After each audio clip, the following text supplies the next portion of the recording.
Boa noite, irmãos. Graça e a paz de nosso Senhor e Salvador Jesus Cristo. Amém.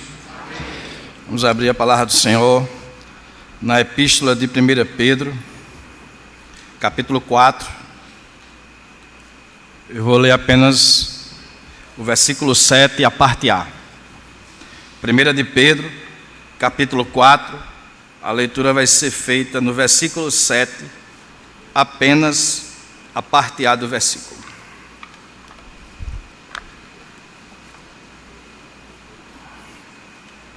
Diz assim: ora, o fim de todas as coisas está próximo. Ora, o fim de todas as coisas está próximo. Irmãos, tema da mensagem de hoje à noite, com base nesse versículo aí: terá chegado o fim de todas as coisas? Terá chegado o fim de todas as coisas? Cada um de vocês sabe muito bem como é que funciona a escatologia dentro da igreja evangélica. A maioria dos evangélicos são dispensacionalistas e eles acreditam que Israel é o relógio de Deus. Então, quando a gente vê, por exemplo, essa guerra em Israel, a grande maioria dos estudiosos bíblicos, dos biblistas, ele entende que o fim de todas as coisas chegou. Mas hoje à noite, irmãos, a gente vai ver o que a lei, o que os profetas e principalmente o que o Novo Testamento tem para nos ensinar acerca dos últimos dias. Porque o Novo Testamento e o Antigo Testamento falam sim dos últimos dias, mas a maneira como a Bíblia, tanto no Antigo Testamento e como no Novo Testamento, menciona, descreve os últimos dias, não tem nada a ver com aquilo que a gente ouve muitas vezes, com aquilo que a gente vê e com a maioria das pregações que existe. Ou seja, dentro da igreja evangélica, irmãos, eu mesmo presenciei muitas coisas, né? Em Caruaru, por exemplo, houve lá um líder religioso que frequentava uma igreja chamada Vida Nova, e ele sai da igreja Vida Nova, ele funda uma denominação, dá o nome de Boas Novas, e em 92 ele marcou o arrebatamento da igreja lá em Caruaru, e meu amigo, foi um pandemônio. O que teve de irmãos que saíram do banco, abriram mão do seu emprego na CELP, lá é chamado de Compesa, aqui é em Embasa. Ou seja, muitas pessoas acreditaram no que ele estava falando. Tem gente que fica rindo, né? Mas se vocês estivessem naquela época, vocês iam acreditar também. Porque os tempos são outros, irmãos. Nós estamos vivendo em um tempo diferente de 1992. Em 1992, o que um professor de escola bíblica dominical ensinava, os membros aceitavam. E se houvesse uma discussão e o professor intervisse, os membros ficavam calados. Mas os dias hoje são outros, né? Hoje, se houver uma discussão e o professor intervir, o membro vai dizer: essa é a sua opinião. Eu tenho outro teólogo que diz isso e aquilo. Mas em 1992 não. Em 1992, e ainda hoje, a escatologia que predomina na igreja evangélica é uma escatologia dispensacionalista. Eu ouso dizer que é 95% da igreja, viu? 95% da igreja é dispensacionalista. Nos 5% aí você coloca aí o amilenismo, o pós-milenismo, o preterismo completo, parcial. É muito pouco comparado à grande maioria da escatologia. E eu me lembro também, os pregadores famosos que existiam naquela época, eu escutei alguns deles. Se eu não me engano, agora eu não me lembro qual foi ele. Se foi Napoleão Falcão, eu não sei se foi o Idecaso Takayama, se foi Ricardo Strobel, eu não me lembro. Eu só sei que ele, falando do arrebatamento da igreja, o pregador, ele menciona na sua pregação que uma criança numa igreja de uma Assembleia de Deus teve uma visão de Deus, viu o trono de Deus e viu o Pai assentado no trono, e do lado do trono de Deus, que deveria estar o Senhor Jesus Cristo, o trono estava vazio. Aí o anjo olha para a criança e a criança pergunta para o anjo: cadê Jesus? E o anjo disse: Jesus já veio buscar a sua igreja.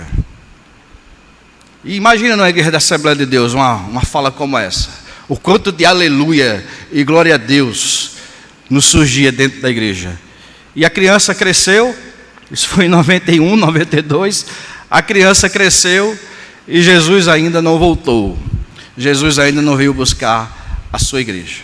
Porque, irmãos, os últimos dias, se você deixar que a Bíblia fale por si só, sem colocar a sua compreensão, sem colocar a sua concepção teológica, você vai ver o que é que a Bíblia diz claramente a respeito dos últimos dias.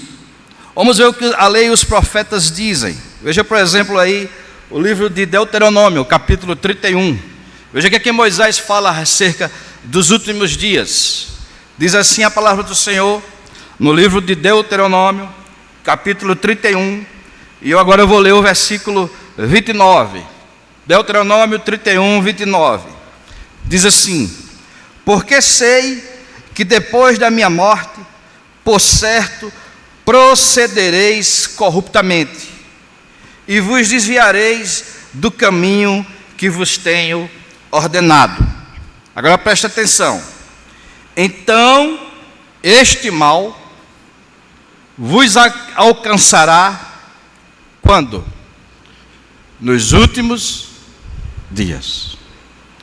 Então a expressão nos últimos dias, para você entender o que é que ela significa do Novo Testamento, você tem que entender como os profetas e o Antigo Testamento interpretava a expressão nos últimos dias.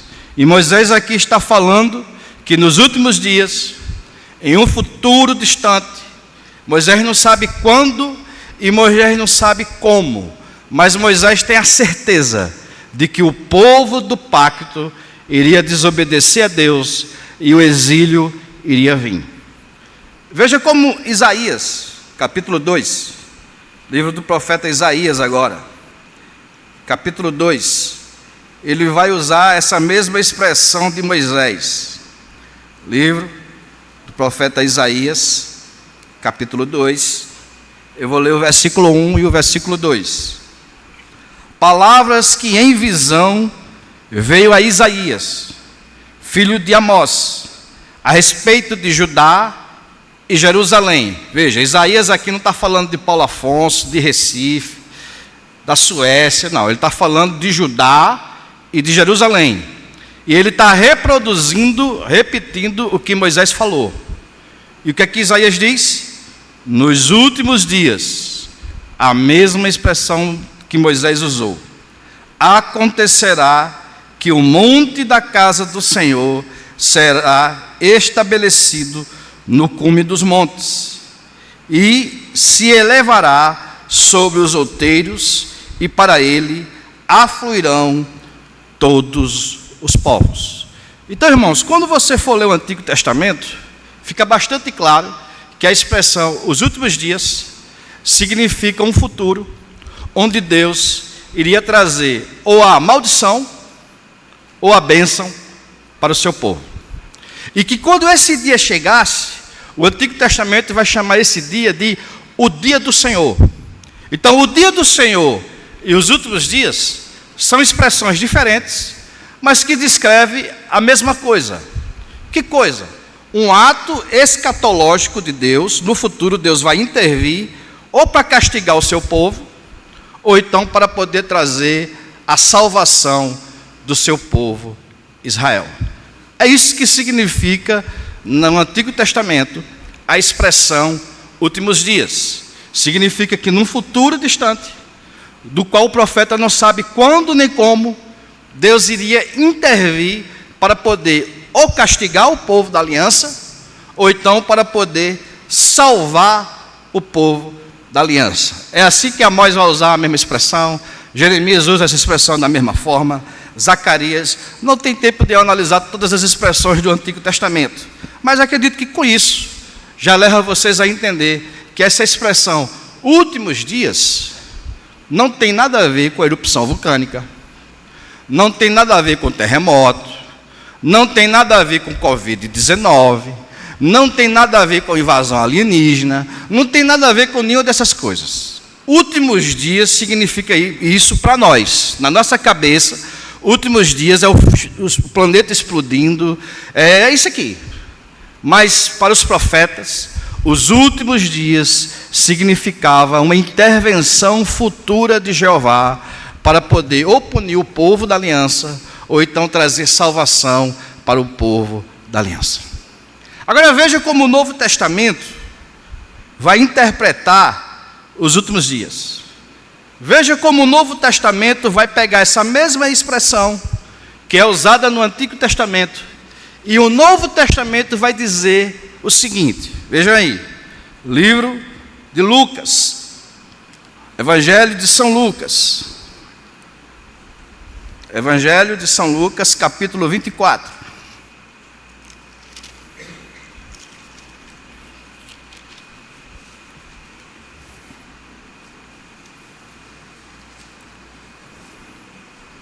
Versículo 44.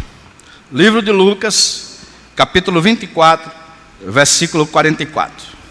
A seguir, Jesus lhes disse: são estas as palavras que eu vos falei, estando ainda convosco, que importava que se cumprisse tudo o que de mim está escrito na lei e nos profetas e nos salmos.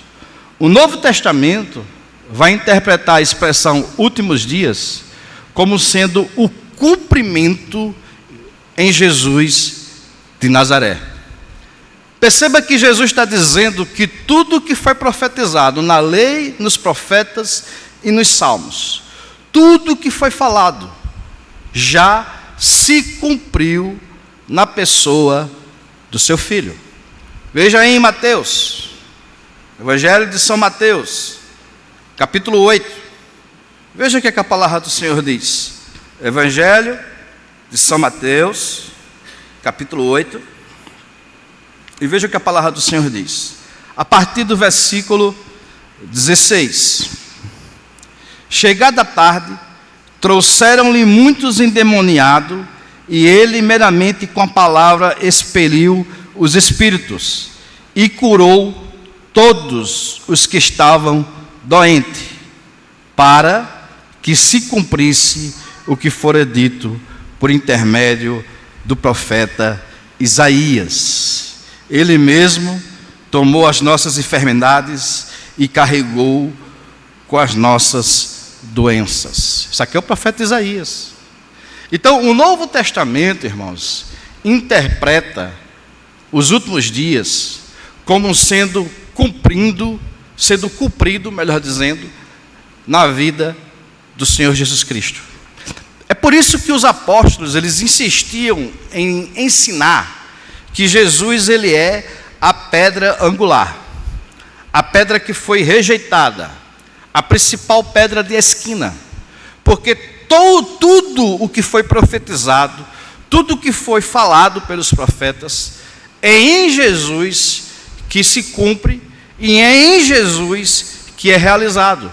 É através de Cristo e por meio do Cristo que tudo que foi profetizado, tudo que foi ensinado, tudo que foi falado pelos profetas, alcançou em Jesus o seu real cumprimento. É por isso que o Novo Testamento deixa bastante claro para nós que a escatologia do Novo Testamento é uma escatologia já realizada, é uma escatologia já inaugurada, é uma escatologia que eles entendem que aquilo que os profetas profetizaram já se cumpriu em Jesus Cristo. Jesus Cristo é aquele que cumpre todas as promessas que foram feitas a Israel. É em Jesus que os filhos de Deus têm o seu coração circuncidado.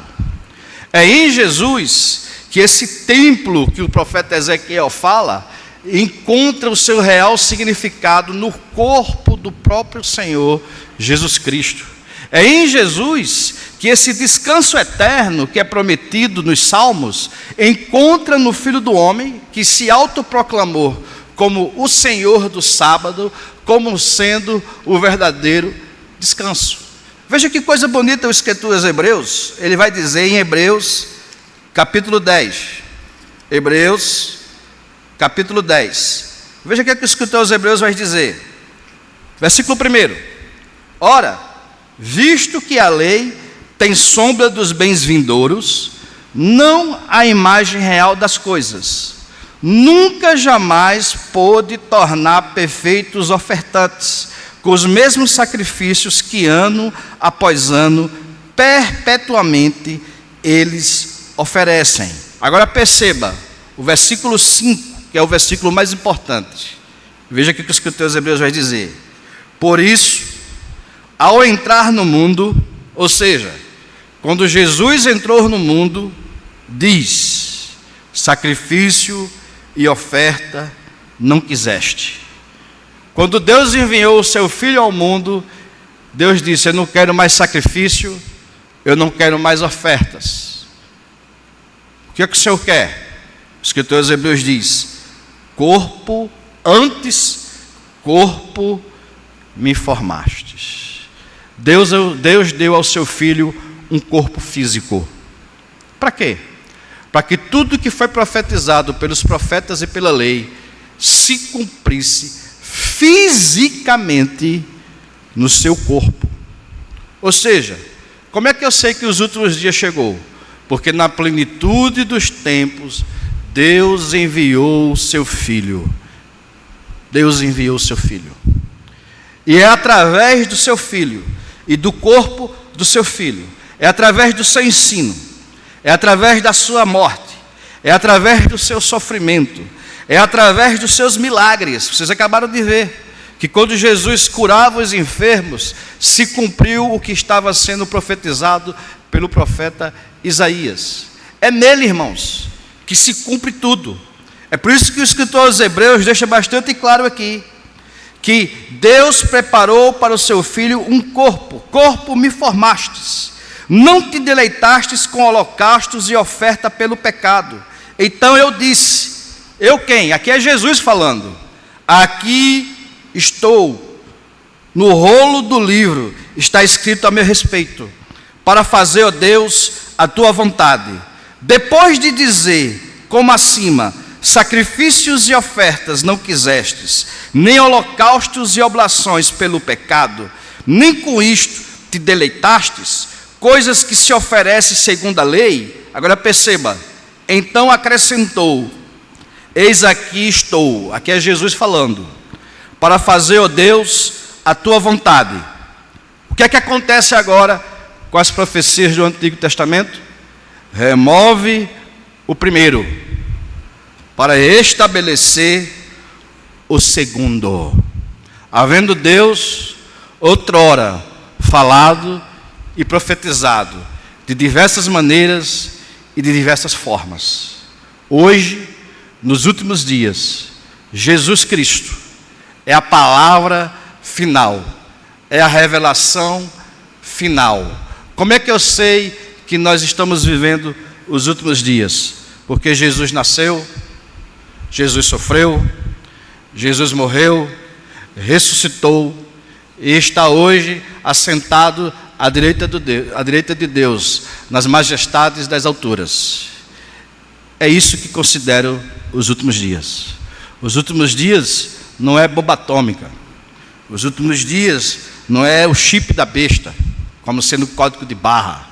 Os últimos dias significa porque Jesus veio, morreu, e até a volta dele, até o seu retorno, com poder e glória, nós estamos vivendo estes últimos dias. O Novo Testamento deixa bastante claro, irmãos, que Jesus é o cumprimento de todas as profecias. Nenhuma das profecias que foram profetizadas pelos profetas ficaram sem se cumprir. Todas elas, em Jesus Cristo, alcançou todo o seu cumprimento. O texto que a gente leu hoje, 2 Coríntios, vocês acabaram de ler essa passagem bíblica, 2 aos Coríntios, capítulo 1. Veja que o apóstolo fala. 2 aos Coríntios, capítulo 1, versículo 20. O que a palavra de Deus diz? Porque quantas são as promessas de Deus, tantas tem nele o sim, porquanto também por ele é o amém para a glória de Deus por nosso intermédio.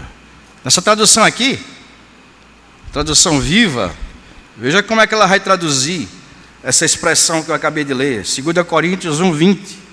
Ele cumpre todas as promessas divinas, não importa quantas delas existem, e nós temos mostrado a todos como Ele é fiel, e com isso damos glória ao seu nome.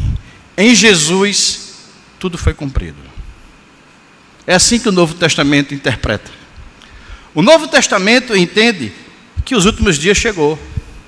Os últimos dias chegou porque Jesus morreu, ressuscitou e deu para nós o seu Espírito.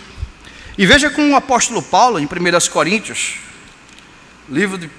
carta de Paulo aos 1 Coríntios, capítulo 10, versículo 11. Olha o que o apóstolo diz: estas coisas lhes sobrevieram como exemplo, e foram escritas para advertência nossa, de nós outros. Sobre o quê? Sobre o quê? Sobre quem os fins do século vai chegar. É isso?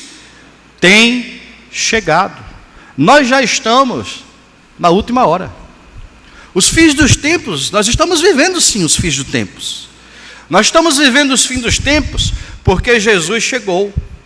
Ele trouxe para nós o reino de Deus. E tudo aquilo que os profetas, que os reis do Antigo Testamento desejavam ver, quem viram isso foi os apóstolos. Foram os primeiros cristãos, irmãos, que tiveram o privilégio de ver, fisicamente falando, a chegada do fim dos tempos. Veja o que é que o Evangelho de João, no capítulo 4, vai dizer a respeito dessa verdade aí, ó. João, capítulo 4. Evangelho de São João, capítulo 4. Veja o que é que o evangelista João, ele vai dizer no versículo 48. João 4, versículo 48. Então Jesus lhes disse: se porventura não virdes sinais e prodígios, de modo nenhum crereis. Não é assim? Para eles acreditar, o que tinha que acontecer? Eles tinham que ver. Vocês se lembram da conversa de Jesus com as irmãs de Lázaro? Jesus, no capítulo 8 do Evangelho de João, olha o que é que ele diz. Evangelho de João, capítulo 8.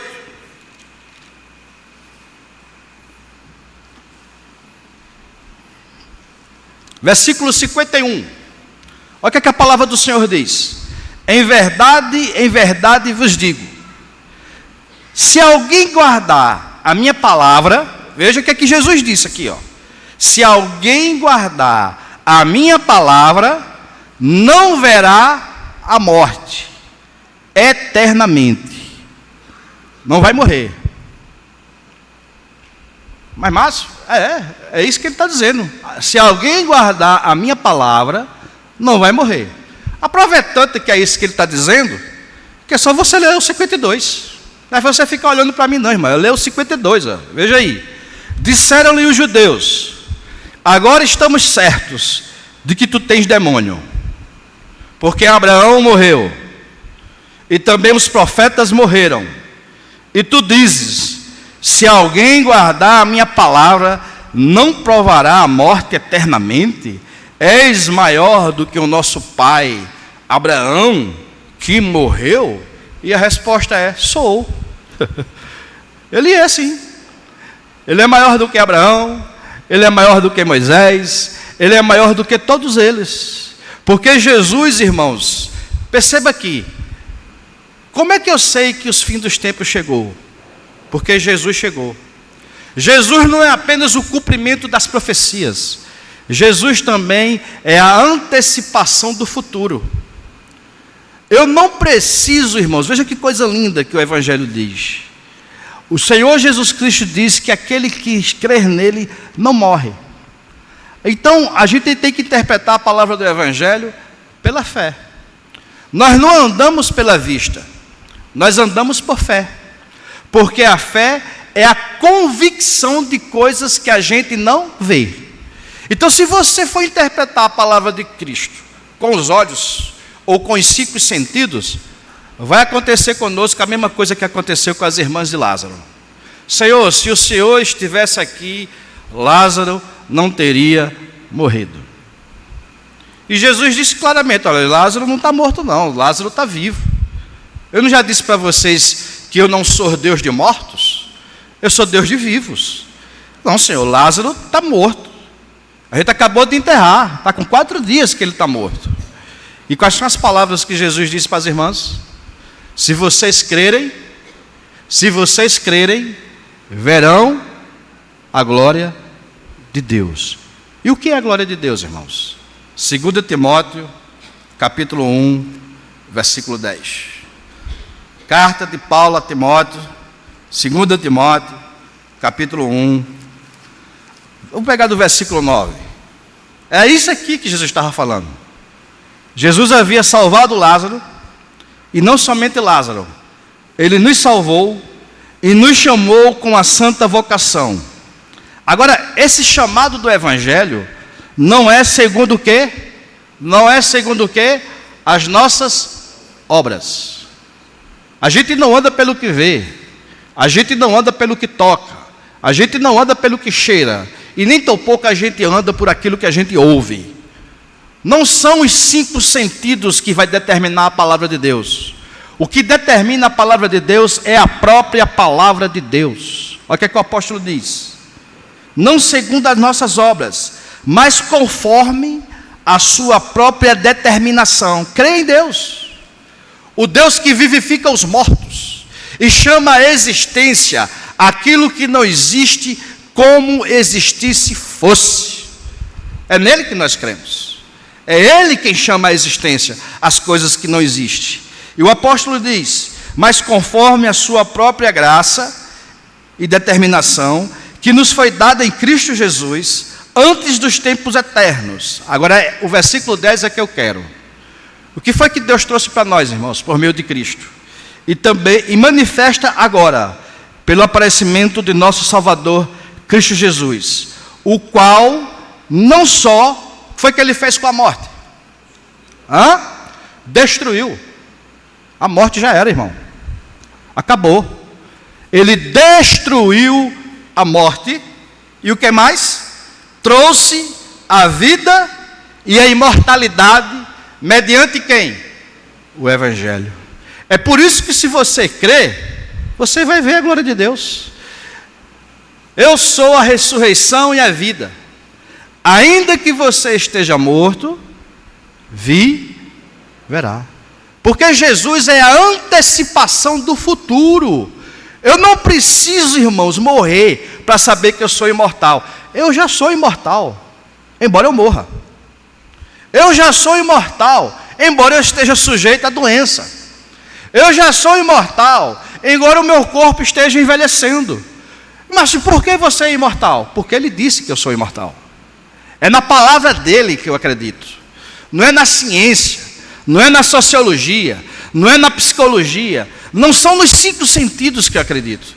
Quem determina a minha vida é o Evangelho do Senhor e Salvador Jesus Cristo. Então, se Ele disse para mim que eu já sou imortal e que Ele já trouxe a vida e a imortalidade, então eu sou imortal e eu já recebi a vida e a imortalidade. E a palavra do Senhor vai mais longe, irmãos. A palavra do Senhor diz que o morrer para Ele é lucro. O viver é Cristo e o morrer é lucro. Agora, isso, irmãos, só vai ser verdade na sua vida se você aceitar pela fé, se você acreditar na palavra do Evangelho. E para terminar, veja o que a palavra do Senhor ainda diz. Evangelho de São Mateus, capítulo 20. Veja aqui que Mateus, o Senhor Jesus vai dizer em Mateus, capítulo 20. Veja como Jesus antecipa para nós aqui o futuro. Mateus capítulo 20, versículo 20.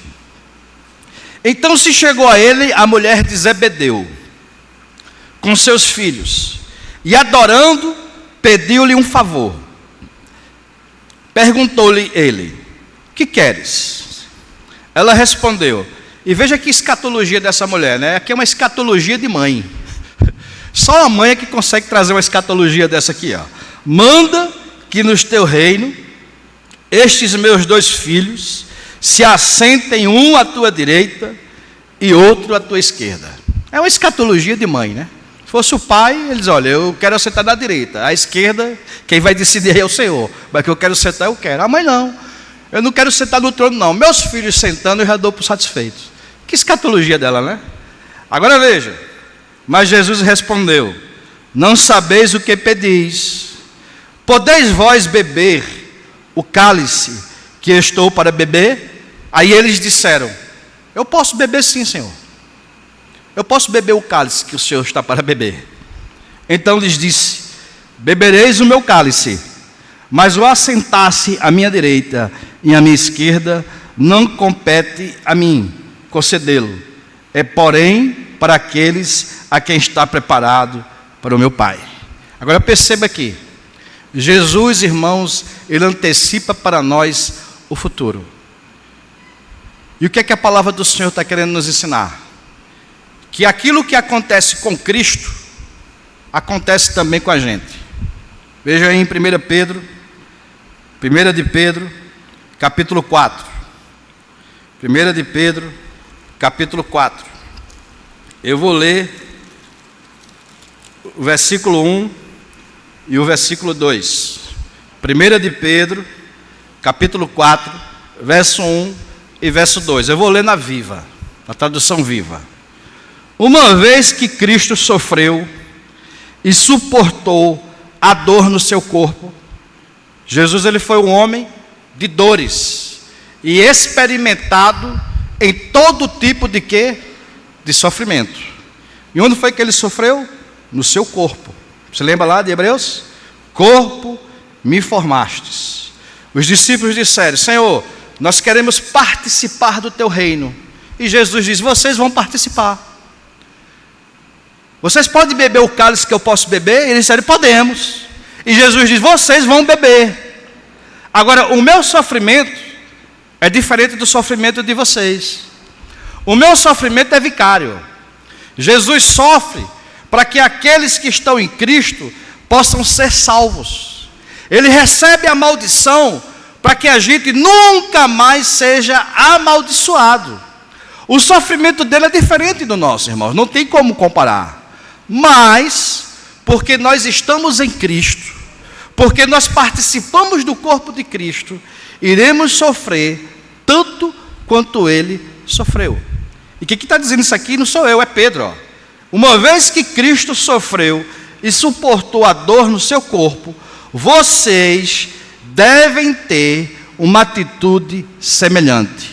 Devem estar prontos a sofrer também. Lembrem-se, o sofrimento físico enfraquece a força do pecado.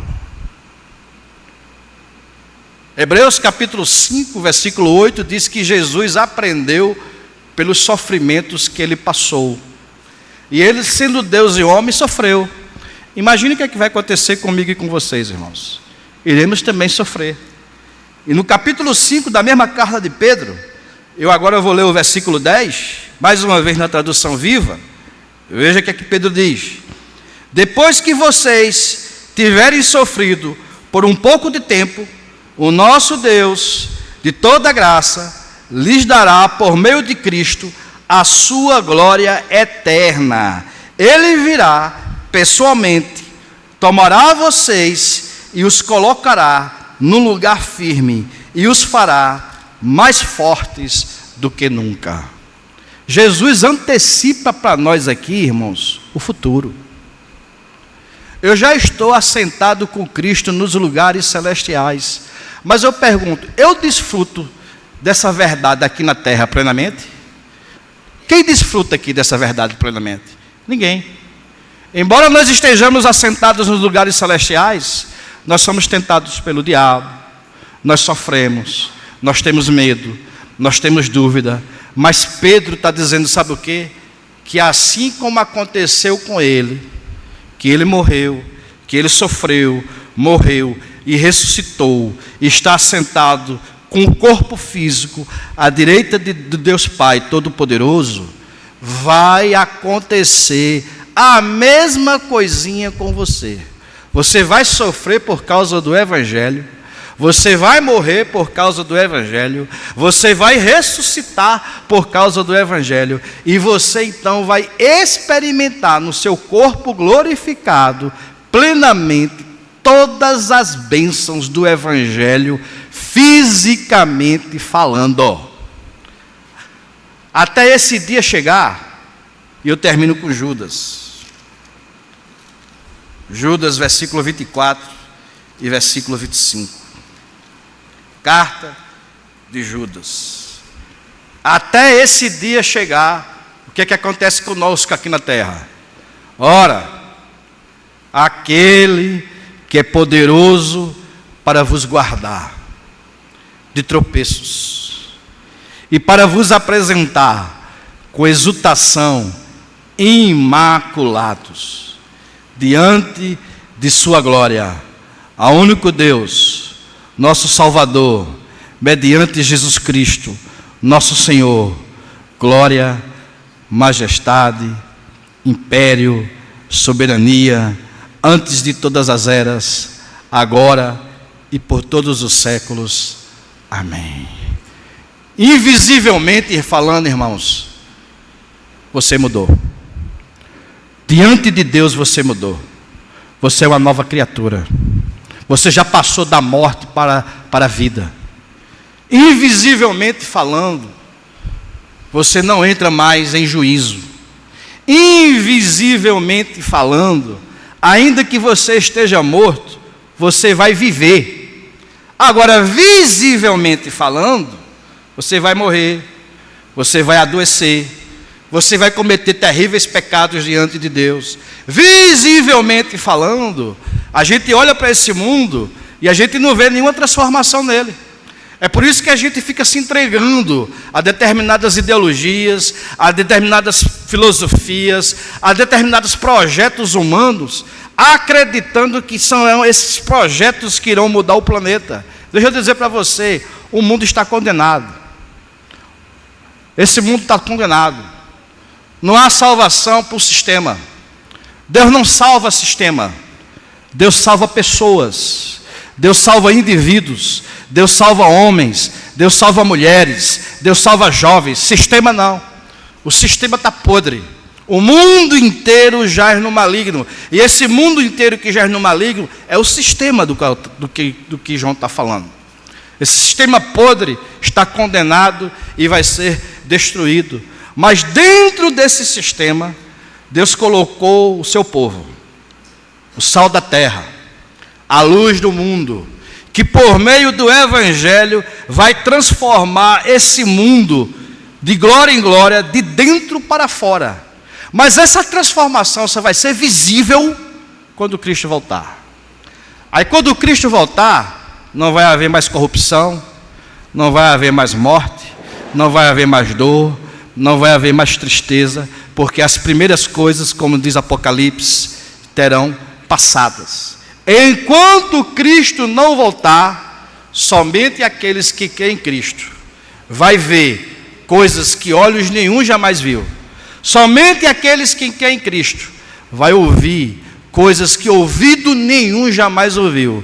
Somente aqueles que creem em Cristo vai experimentar e sentir coisas que nenhum ser humano jamais experimentou e sentiu. Como o quê?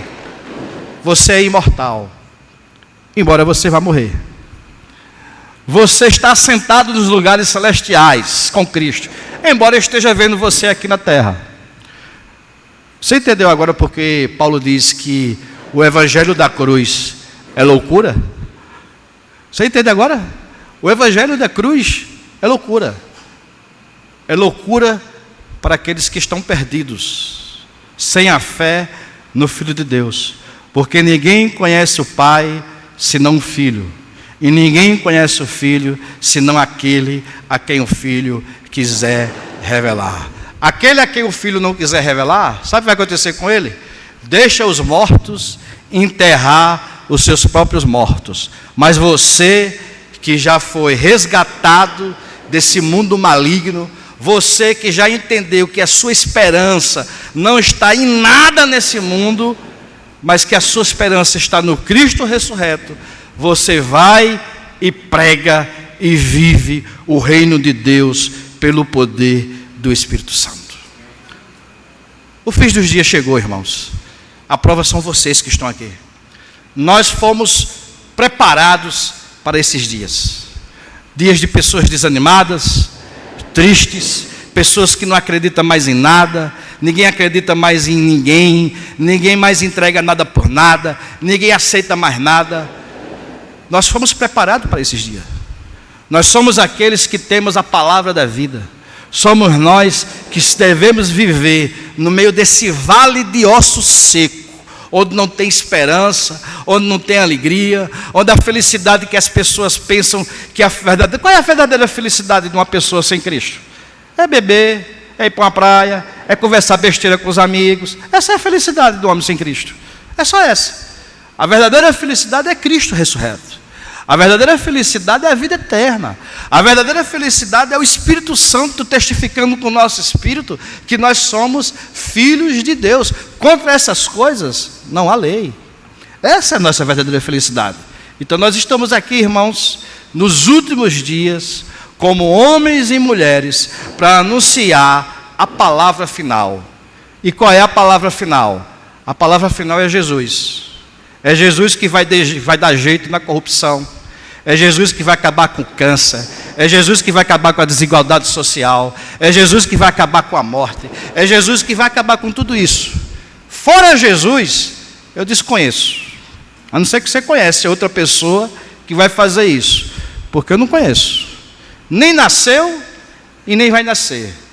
Somente o Filho de Deus, o Deus forte, o Pai da eternidade, o maravilhoso conselheiro, esse sim, vai acabar com tudo isso. E nós somos as pessoas dos últimos dias para falar essa verdade ao mundo inteiro que está amadurecendo para o juízo. Que Deus nos abençoe.